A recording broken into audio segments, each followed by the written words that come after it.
হ্যাঁ guys, welcome back to my YouTube channel. তো তোমরা সকলে কেমন আছো? আশা করি তোমরা তোমাদের বাড়িতে সকলেই ভালো আছো। তো আমিও ভালো আছি। তো দেখো, এখানে আমি একটা বড় আম নিয়ে বসে পড়েছি। তো আজকে খুব ইচ্ছা করেছে একটু টক খাওয়ার, তো ভাবলাম আম মাখা করে খাই। তো শুধু আম মাখা করে খাবো, তোমাদের সাথে শেয়ার করবো না তাই কি হয়? তো চলো, আম মাখাটা কীভাবে করছি তোমাদের সাথে আজকে শেয়ার করে দিচ্ছি। তো প্রথম থেকে শেষ পর্যন্ত ভিডিওটা কিন্তু অবশ্যই দেখো। তো দেখো, প্রথমে এখানে আমি আমের খোসাটাকে ছাড়িয়ে নিলাম, তারপরে এখানে একটা গ্রেটার নিয়েছি। আর আমটাকে আজকে আমি একদম গ্রেট করে ঝুরি করে নেব, নিয়ে আমটাকে মাখা করব। তো তোমরা কীভাবে আম মাখা খেতে ভালোবাসো অবশ্যই আমাকে কমেন্টে জানিও। তারপরে দেখো, যেহেতু আমটা কিন্তু টক হয়, কাঁচা আম, সেই জন্য এখানে আমি চিনির পরিমাণটা একটু প্রথমে বেশি দিয়ে নিলাম। তারপরে কিন্তু দেখো, এখানে দিয়ে দিলাম স্বাদ মতো লবণ, আর এখানে দিয়ে দিচ্ছি আমি লাল লঙ্কার গুঁড়ো।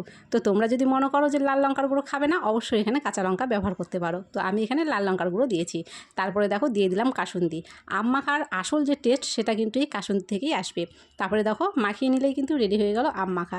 তো খুব সহজেই কিন্তু এইভাবে তোমরা আম মাখা করে বাড়িতে খেতেই পারো। আর এটা কিন্তু অপূর্ব সুন্দর হয়েছিল খেতে।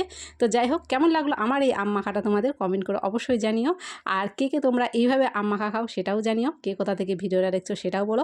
আমার ভিডিওগুলো তোমাদের কেমন লাগে সেটাও অবশ্যই জানিও। তারপরে দেখো, ভাবলাম এখানে একটু খেয়ে টেস্ট করে দেখি। তো সত্যি আম মাখাটা কিন্তু খেতে খুবই ভালো হয়েছিল। তো টাটা বাই বাই, আজকের মতো এখানেই দেখা হচ্ছে তোমাদের সাথে পরের ভিডিওতে। ততক্ষণ পর্যন্ত তোমরা সকলে ভালো থাকো, সুস্থ থাকো, এভাবে আম মাখা খেতে থাকো।